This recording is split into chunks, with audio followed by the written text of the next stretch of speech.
What a great video to finally release. Oh, what's this?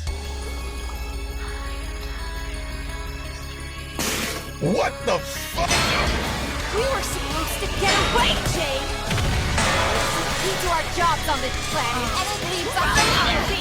It tricked you! If I promised you anything, it tricked me too.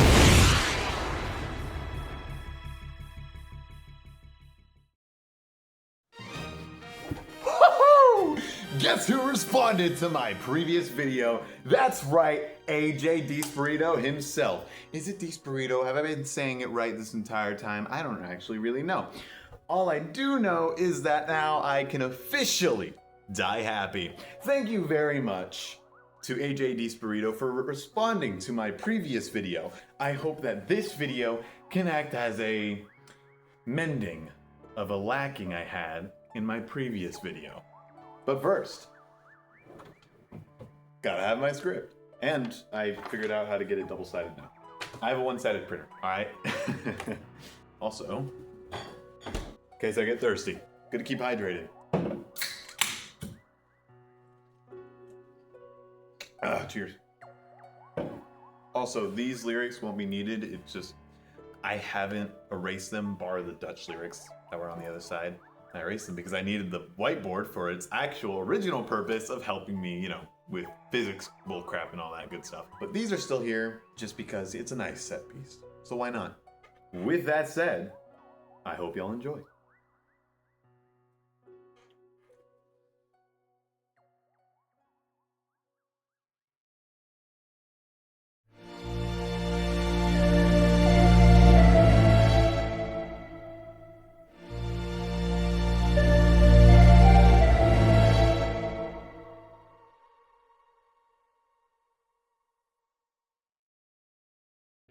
For those of you unaware, AJ Burrito is the composer of SMG4, well, select SMG4 songs, Meta Runner, Sunset Paradise, and Murder Drones, respectively. Overall, his stuff is great, and I've been a fan of his since Darkest Hour, a Psycho song. You know, Psycho Bichitaru. Is YouTube gonna flag that as a swear? Nah, who gives one? It's a name! A song for Psycho Bichitaru during the rapper Bob arc, if I'm not mistaken. That was the first time I had ever heard of AJ Burrito, and well, I just fell in love with all his tracks in SMG4, Meta Runner, Sunset, and MD. To get back on track, of course, as I said previous, he is the composer of Murder Drones. And as you may have seen, go check it out if you haven't, I spoke about the potential true meaning of his song, Eternal Dream. In my last video, what does eternal dream truly mean? And, you know, he responded. So, of course, we're gonna have to give it another go around because I missed one key interpretation, or as you'll see in this video, several. If we take Eternal Dream as an in-universe song, and not just treat it as a joke, we actually see a bunch more greater meanings. And with that said, why not delve into the new information and ideas AJ has bestowed? To quote AJ, "Great video. To answer your question, I think every theory is right. Just like you said, lol. I left the song up to individual interpretation. Whatever one's own theory is the right one in my book. I'll address these points though. It's definitively an in-universe song. In fact, so is Bite Me and Forever. With that said though, Eternal Dream did in fact become V's anthem thanks to the fans. That originally wasn't my intention, and it was Liam's idea to use the song in the end of episode 6. The statement of Elsie not being Uzi while singing. It wasn't meant to dismiss the idea of it possibly not being about Uzi, but because I wanted it to be an in-universe song. Uzi actually being the vocalist would change that completely. Also, I assume most other theories of the song would be dismissed. Which honestly, fair for all of these. My assumptions, my mistakes. But hey, we're gonna go back into my assumptions right here. So maybe shame on me. For this, I'll go a little out of order. Firstly, it was my misunderstanding that the quote from AJ's Instagram meant that Uzi was excluded from the potential list of candidates of who the song was about. As stated by AJ, the comment's intention was, in fact, the opposite, as it was made in order to encourage Uzi interpretations. Secondly, yeah, looks like all of my interpretations are right. And yours!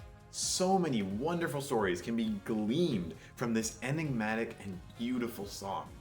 For that, I'm glad AJ kept to keep it open-ended. Finally, we get to the meat of today's video. The fact that Eternal Dream was always intended to be both a song to represent the characters and also an in-universe song. In my previous video, I made a joke segment, but with the information I have now, I feel that I should run it back and give the diegetic version of Eternal Dream a fair shot. As AJ said, alongside Bite Me, and astonishingly so, Forever, Eternal Dream is meant to be able to be listened to by the characters as well as ourselves. With that in mind, we need to discuss the context in which we find Eternal Dream, as well as its potential purpose for being written in universe. For that, I have two key interpretations that we'll dive into today. So grab some popcorn and enjoy.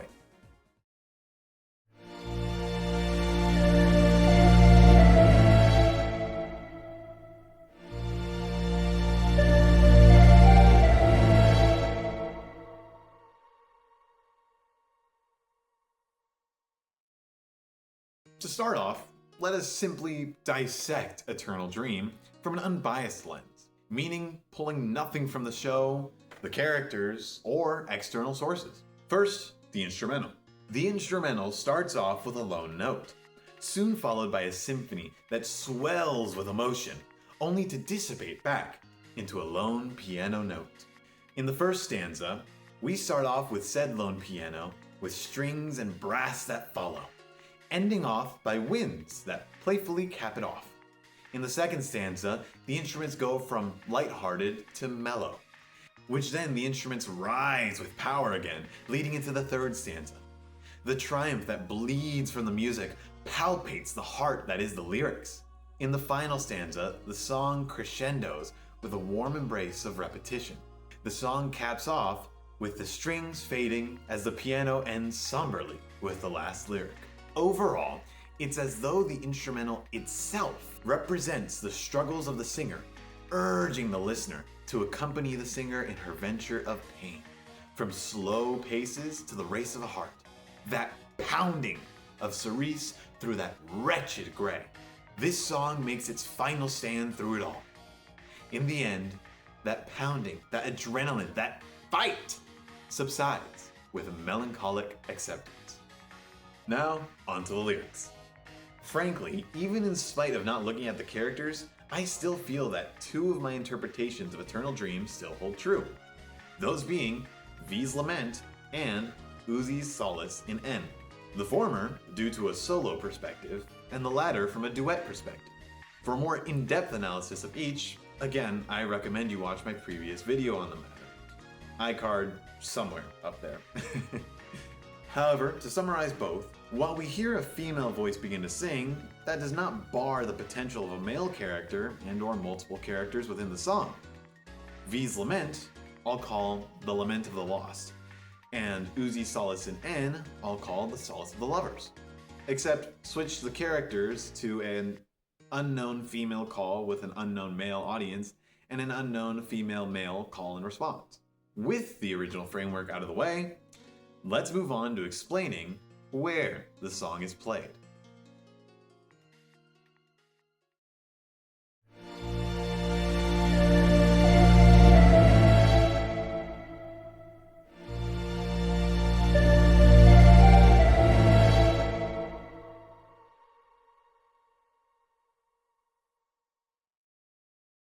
For this first look through, we'll see Eternal Dream as it is in canon, meaning as it appears in the end of episode 6, Dead End, and what I, spoilers, believe to be the canon interpretation. Again, no one interpretation is true, however, I feel like this one fits best within canon from the in-universe perspective. I have another one based off of AJ's comments, but we'll discuss that later. A beta intention, if you will.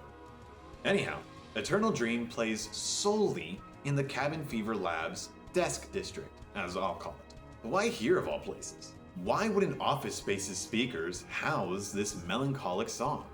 We first hear it during the cold open, which doesn't happen too much earlier than when the crew make their way down, as evidenced by Alice chopping the test drone's head off in front of Uzi later into the episode. But let's double back to that test drone. The area she was hiding in, and where a majority of the episode takes place, is titled Emergency Assembly Area, which is a place where people come to gather in the event of an emergency. Now, I've been trying to wrap my head around as to why this may be a place of convergence in case of emergency for a while now. And I have two options. One, it was a design error where the sign wasn't fully thought out. I neither like this theory nor do I think it holds too much water, as special attention was given to the sign in order for the secret elevator gag to work. Two, the area was legitimately designated and is most likely where everyone went to huddle when Copper 9's core collapse began. Regardless of that, however, what was that test drone doing in the desk district in the first place? In the cold open, we see her hiding from the Sentinels and attempting to save her fellow drone. Naturally, I'm led to ask, why are these drones here? Maybe, given the medical equipment, they finally escaped a testing/surgical room. Or maybe we can assume it's for the same reason that Alice is here. Unlike Nori and Yeva, who frankly lucked out and were able to live relatively normal lives, Alice and the other abandoned test drones were left to rot and fend for themselves. Most likely, the test drones that survived have some sort of group, and maybe this was a supply run. Or maybe these were the final stragglers within Alice's grasp. Who knows?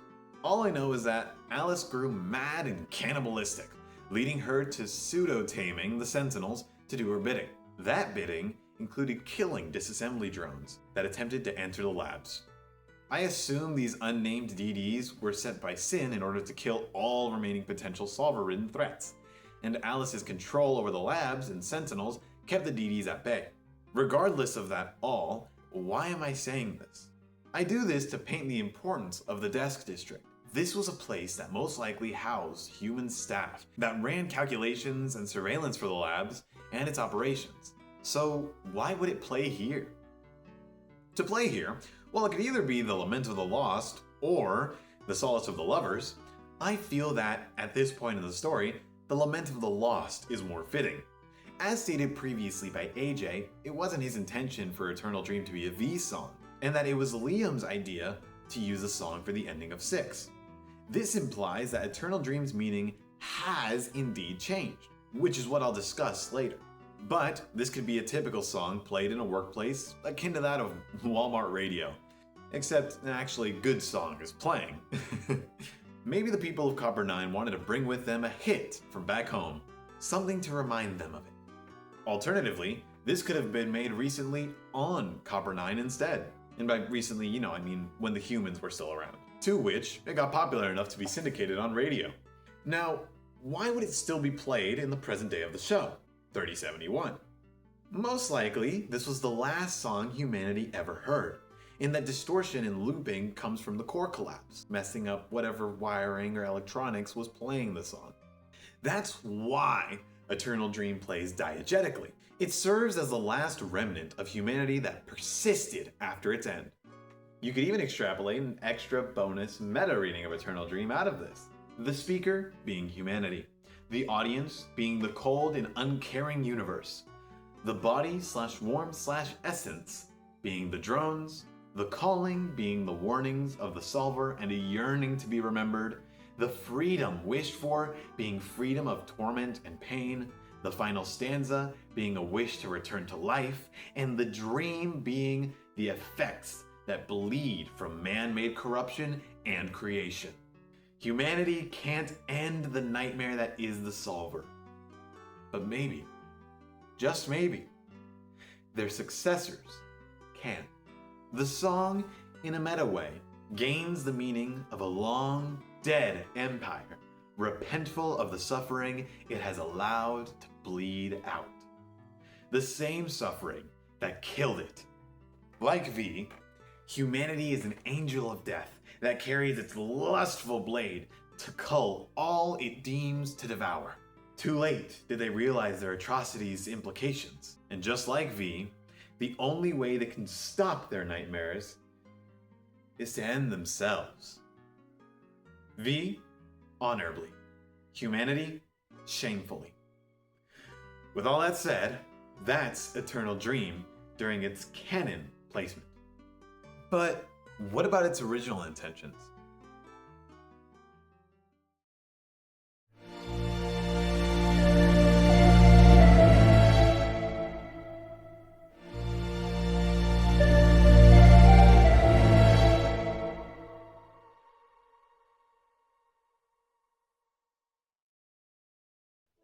To preface, this and the following chapters will assume the same in-universe explanations as stated previously. These chapters will dive more into how our interpretation could have shifted with an alternate placement. With that said, for this second look through, we'll speculate about when Eternal Dream was originally supposed to play. Hence, we'll assume the Solace of the Lovers to be true. Granted, like the previous interpretation, I'll be working with a lot of assumptions here, so bear with me. I am of the opinion that Eternal Dream was originally meant to play during Episode 4, Cabin Fever, or Episode 7, Mass Destruction. Hear me out. In order, Episode 1 doesn't make sense, because the show was in its infancy. Also, the main song was Murder Drones. Episode 2 doesn't make sense, for a similar reason, and because the show was going through a tonal shift between Monster Over the Week to serialized story. Episode 3 doesn't make sense because the tone wouldn't match Eternal Dream. Also, the main songs of that episode were Get Prommed and Knife Dance. Episode 5 doesn't make sense for the same reason as 3, and finally Episode 8 doesn't make sense for the same reason as either 3 or 5. This episode specifically needed that ending with a bang, rather than melancholy. For that bang, the main songs were Bite Me and Forever. Now why do I think 4 and 7 are the only two options? First, let's discuss 4. In Cabin Fever, we hear that the main leitmotif of En and Uzi is that of the falling motif that plays during the sky therapy scene. It's good, actually. Bite me. Here's a snippet of that motif now.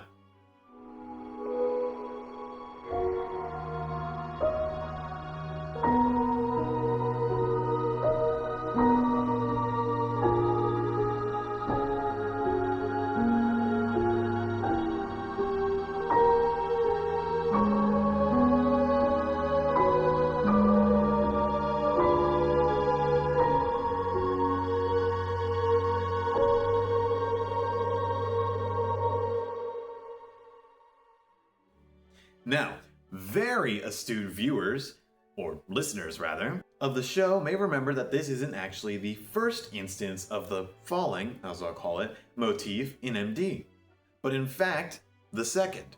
In The Promenading, while En and Uzi find each other outside, an unnamed OST, please AJ, please release the short unreleased OSTs, it would be great. Unironically though, I would listen to that episode 3 snippet of the Falling theme with all the rest of the Falling themes, so please. Shout out to my GOAT MVK as usual. He's also been wanting the release of these songs, so AJ, I don't know if there's like a legal thing you have to go through, but if there isn't, a small, like a very niche percent of the MD community would be very appreciative if you could release those tiny OSTs. Thank you in advance, whatever happens, whether it does or not. I've cast my line into the sea. Let's see if there's a bite. Anywho, about that unnamed OST, it plays in the background of episode 3, and you can just about make out the falling motif. Here, take a listen.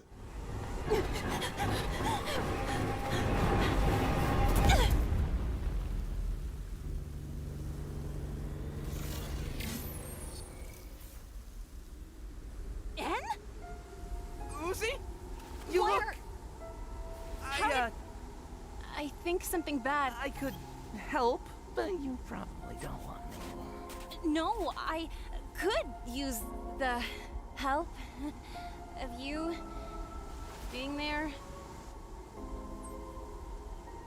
with me. Dapper buddies. Did you catch that? Well, Soup, why bring this up? Why is this even an issue? Because if this plays here, then that means one of three things. 1. Eternal Dream originally contained the falling motif or was more similar to Falling for You. 2. This theory is wrong. Or 3. This unnamed piece was placed retroactively due to Eternal Dream no longer being intended to be played during 4.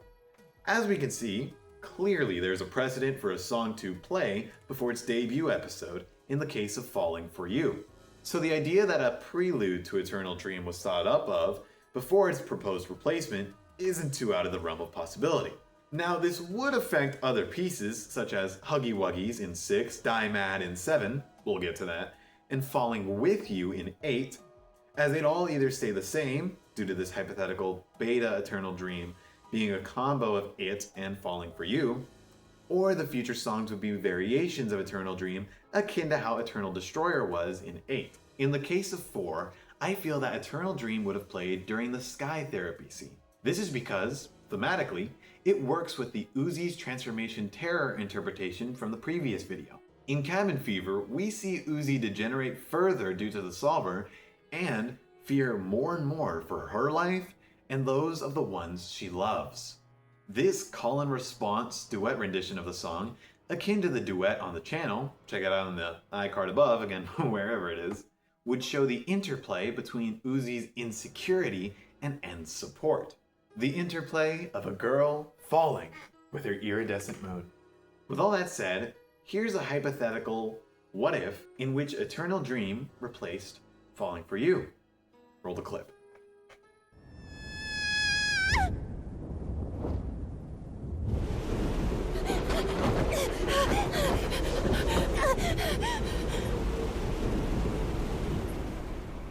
Uzi, you want to tell me what's the matter? No, don't look.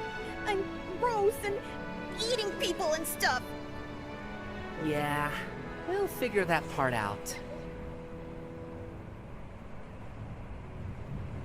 But you know that's not what I mean. Are you, like, gonna leave me? Uzi, Never mind, stupid. before we met, scary stuff was actually pretty scary.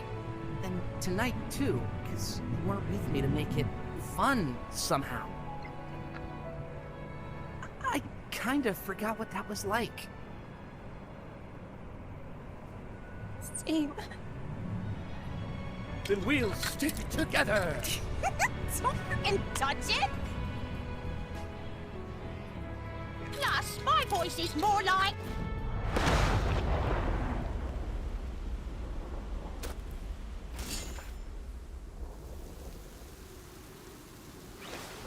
Accent was a bad idea anyway. And I'm sorry. Not like you killed anyone. Oh, no, I definitely... Kidding! Just avoid another whole spire. Baby steps. Together? Regardless of how well it does or doesn't fit, I'm not too sold that that's where Eternal Dream would best fit. For that, it would require a fall much greater than that of the sky to the ground. It would take a fall from grace to seeming death and damnation in the stars.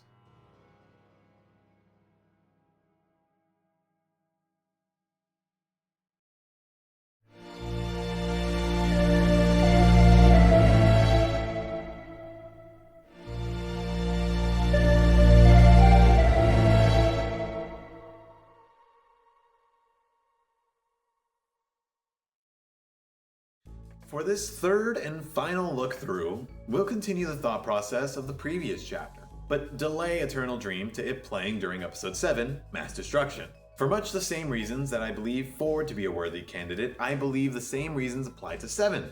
In fact, I feel 7 fits even better. Going into this video, I thought that 4 was the original placement for Eternal Dream, if there was a concrete one. But 7 fits all that much better. This is due to it heavily paralleling 6. Mass Destruction ends with Uzi falling in place of her moon for him.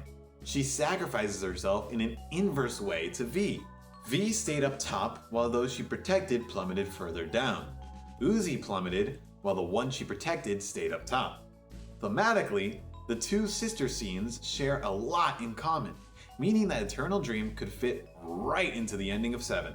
This would also have the benefit of being a payoff to the previous Newsy-centered songs, those that would have replaced the falling motif songs found in 3, 4, 6, and 7, and being a prelude to the big payoff of the replacement of Falling With You, like how Eternal Destroyer was to Eternal Dream. If Eternal Dream were to have played during 7, the Solace of the Lovers / Uzi's Solace in N interpretation is the one taking center stage, where instead of Uzi's insecurity showing, her acceptance of her situation and of N's love is what mixes with N's never-ending fight for her. Like V, she sees sacrifice as necessary and as the best act of love she can give. This second call-and-response duet rendition of the song, exactly like the duet on the channel, would make the episode that smidge more intimate. That added intimacy and melancholy right before the penultimate episode of the series would really make the impact of 7's ending feel all the more hopeless. I will say though, the choice of silence was for the best. For a what if of 7, here's the scene with Eternal Dream replacing Die Mad. Roll the clip.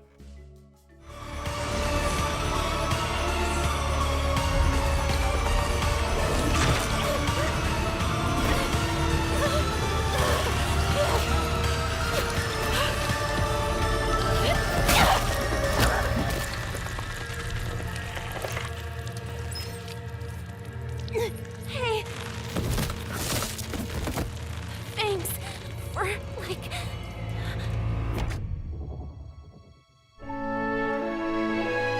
everything. Lucy, don't you dare!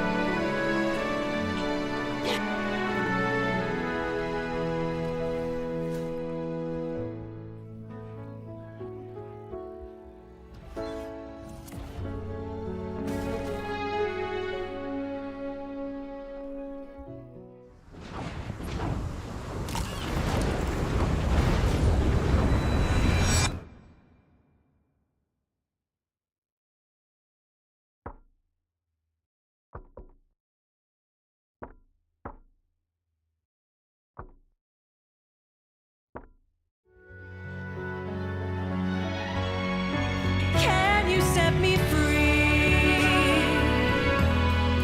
Will you take my soul away? Casting me in cold, bury me in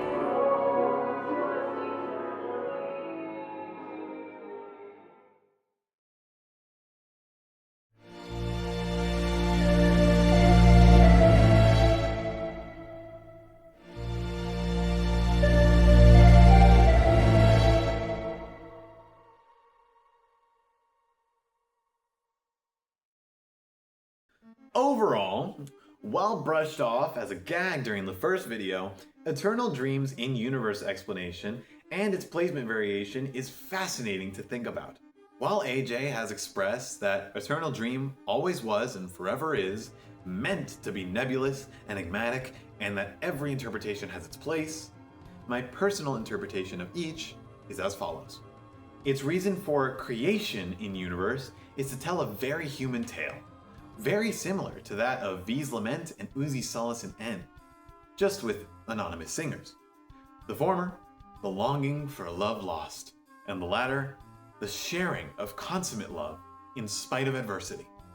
The instrumental and lyrics both play upon each other to further the previously said idea, where melancholy and hope trade places at first and then dance together in the dark of enigma. Its reason for playing in universe is to be emblematic of humanity's yearning to leave some sort of mark on an apathetic universe, and to tell us, hauntingly, that they succeeded through unimaginable horror. Humanity parallels V. V ended honorably, protecting who she loved. Humanity ended miserably, doing what it loved, that being the abuse of science to fulfill the wish of playing God. Its placement in Cabin Fever would have mostly begotten Uzi's transformation terror. Its placement in Dead End begets V's Lament, and its placement in Mass Destruction would have mostly begotten Uzi's Solace in N. With all of that said and done, I can't believe that a song that plays so briefly, yet repeatedly, in one episode in this series could have such an impact on the context and explanation of the story of Murder Drones. How'd I do this time, AJ? Regardless of it all, whether or not you, the viewer, subscribe to my interpretations is up to you. After all, to once again quote a man whom I look up to, I left the song up to an individual interpretation. Whatever one's own theory is the right one, in my book. And with that, I ask, what do you think Eternal Dream holds within its sorrowful lyrics? I would love to hear your thoughts and theories. And don't you worry, I'll be sure to run it back for Bite Me and Forever one of these days. And with that, do the YouTuber things, like, comment, subscribe, God bless, and cheers to everything you do. And finally, a very specific, very heartfelt cheers to one of my most favorite composers. To AJ DiSpirito, creator of the Ballad of Humanity, of the Angels of Death, and of the Eternal Desire.